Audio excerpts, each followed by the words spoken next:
Dzień dobry, witam wszystkich w kolejny listopadowy weekend. Po przygodach z ostatniej relacji, tym razem zapraszam Was na dużo krótszą wycieczkę. Co powiecie na 20 km w jedną stronę z centrum Szczecina? Może warto wybrać się na rower, jak tylko pogoda się nieco poprawi? Lub podjechać nawet komunikacją miejską i zrobić sobie krótki spacer? Dlaczego spacer? Bo w dzisiejszej relacji skupimy się bardziej na celu wycieczki niż na samej drodze. Zapraszam zatem na sporą dawkę urbexu oraz odrobinę historii, czyli obadamy sobie dzisiaj ruiny fabryki benzyny syntetycznej w Policach. Droga rowerowa ze Szczecina do Polic jest naprawdę nieskomplikowana. Jedyny fragment bez wydzielonej infrastruktury to wąskie chodniki w Pilchowie. Jeżeli potrzebujecie bardziej szczegółowych informacji, to oczywiście w opisie filmu znajdziecie linki do śladu GPS oraz filmów z lutego i marca 2024, które mogą okazać się przydatne przy planowaniu wycieczki. Dojeżdżając do Polic, najważniejszym punktem orientacyjnym jest budynek szkoły. Tutaj musimy skręcić z drogi rowerowej w ulicę Licealną lub wysiąść na przystanku Police Tanowska Szkoła. Ulicą Licealną możemy przebyć jeszcze około 400 metrów od skrzyżowania do miejsca, gdzie po prawej stronie można dostrzec szlaban wraz z tablicą informującą o ścieżce wytyczonej wśród względnie bezpiecznej części kompleksu.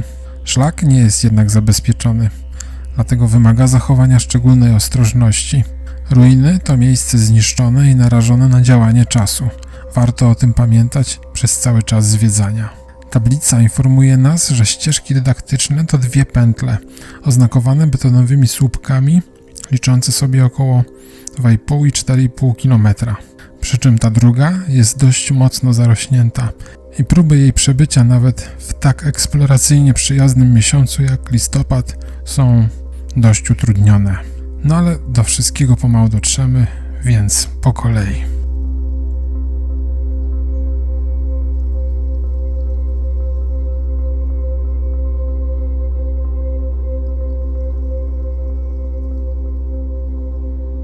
Krótsza pętla na całej długości to dość wyraźna ścieżka droga z dość gęsto rozstawionymi betonowymi słupkami, o których przed chwilą wspominałem.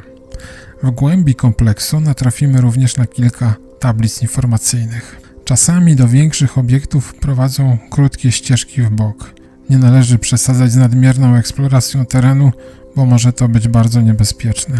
Pamiętajcie też, że obiektów, do których można dotrzeć w bezpieczny sposób jest bardzo dużo i pomimo tego, że 2,5 km pierwotnie może się wydawać niezbyt odległym dystansem, to na samo pobieżne zwiedzanie musicie i tak sobie zarezerwować około 2 godzin czasu, jeśli nie więcej. Tak więc naprawdę nie ma sensu, żeby zapuszczać się w zbyt ryzykowne miejsca. No dobrze, mam nadzieję, że wystarczy już tych przestróg i pora, żeby odpowiedzieć na pytanie, gdzie my właściwie jesteśmy? Ruiny to obszar około 16 km2, pozostałości po fabryce benzyny syntetycznej, której budowa rozpoczęła się według jednych źródeł już w 1937, a według innych w 1938 roku. Nie zmienia to faktu, że skala przedsięwzięcia była ogromna. To, do czego przed chwilą zaglądaliśmy, to było wnętrze komina, wysadzonego w powietrze już po wojnie. A skąd ten rozmach?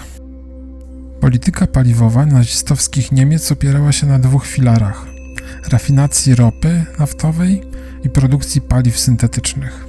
Z powodu braku krajowych źródeł ropy, naziści skłaniali się ku rozwojowi produkcji syntetycznej z węgla. Ze względu na fakt, iż w 1936 Niemcy importowały 70% zapotrzebowania na paliwa ciekłe, to w następnych latach nastąpiło znaczące rozwinięcie krajowej produkcji. W 1938 roczna produkcja syntetyczna osiągnęła 1,5 miliona ton, a w ciągu kolejnych 5 lat szybko rosła. Szczyt możliwości osiągnięto w 1944 roku, kiedy roczna wydajność oszacowana na podstawie pierwszych 4 miesięcy wyniosłaby prawie 5,5 miliona ton paliw syntetycznych, co stanowiło nieco ponad połowę rocznego zapotrzebowania niemieckiej machiny wojennej wynoszącego około 10 milionów ton. I był to ostatni moment, w którym naziści byli najbliżej celu, jakim była samowystarczalność paliwowa.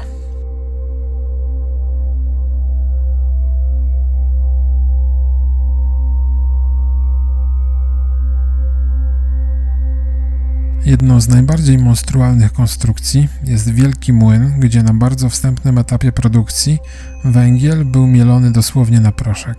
Cały proces wytworzenia benzyny syntetycznej był tak energochłonny, że na potrzeby tylko i wyłącznie fabryki zbudowano elektrownię o mocy 80 MW, co było wówczas relatywnie potężną mocą, która zaspokajała potrzeby kompleksu w 80%.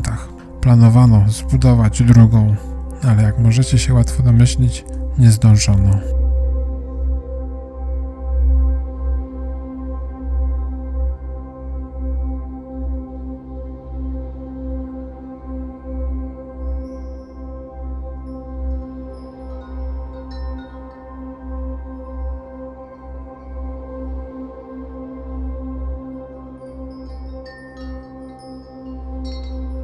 W maju 1944 niemiecki przemysł paliwowy stał się głównym celem alianckich sił powietrznych. Systematyczne naloty bombowe spowodowały poważne zniszczenia w Hydrywyrke i jej okolicach. Pomimo tego, że bombardowania rozpoczęły się już we wrześniu 1940, to produkcja nie malała aż do 1944 i dopiero duża intensywność nalotów opartych na danych dostarczonych przez polski wywiad doprowadziła na początku 1945 do ostatecznego jej zniszczenia. A nie było to łatwe zadanie, bowiem głównym elementem aktywnej obrony wokół zakładów były setki dział przeciwlotniczych, których liczba rosła aż do połowy 1944. Niemiecka artyleria przeciwlotnicza wykorzystywała wówczas nowoczesne technologie, takie jak radary kierowania ogniem Würzburg, dalmierze, systemy łączności, reflektory czy efektywną logistykę dostarczania amunicji.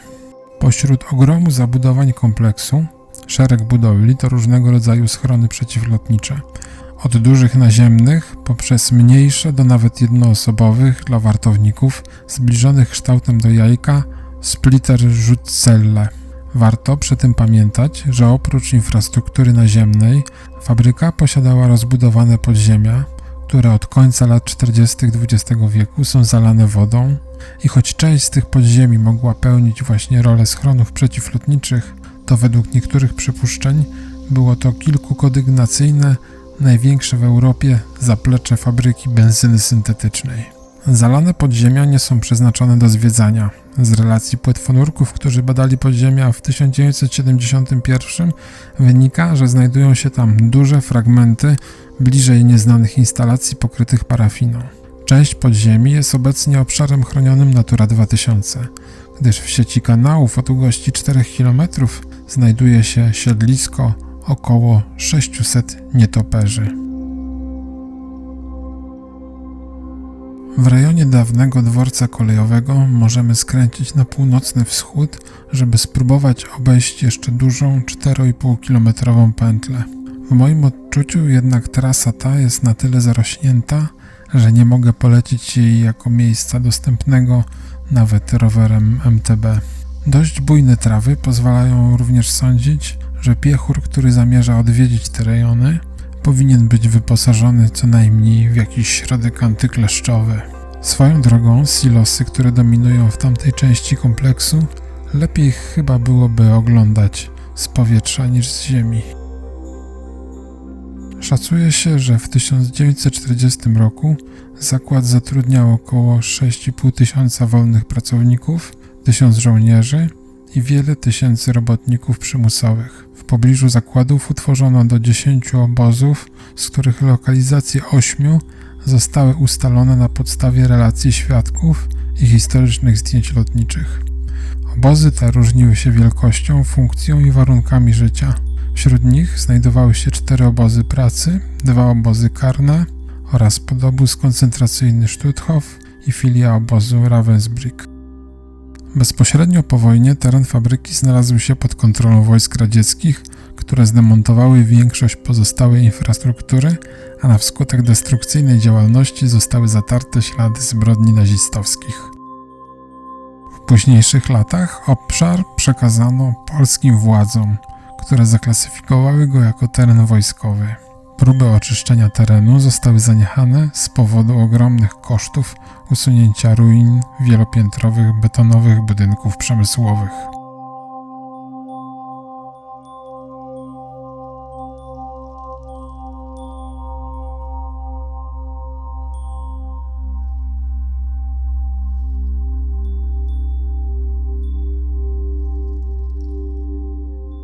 Spora część budynków, która znajduje się poza strefą największych zniszczeń, została przekształcona w warsztaty i magazyny.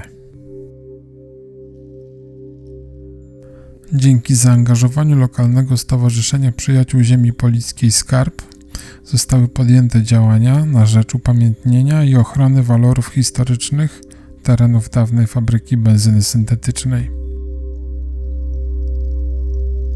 W każdą sobotę o godzinie 10 tereny fabryki można zwiedzać z przewodnikiem ze stowarzyszenia.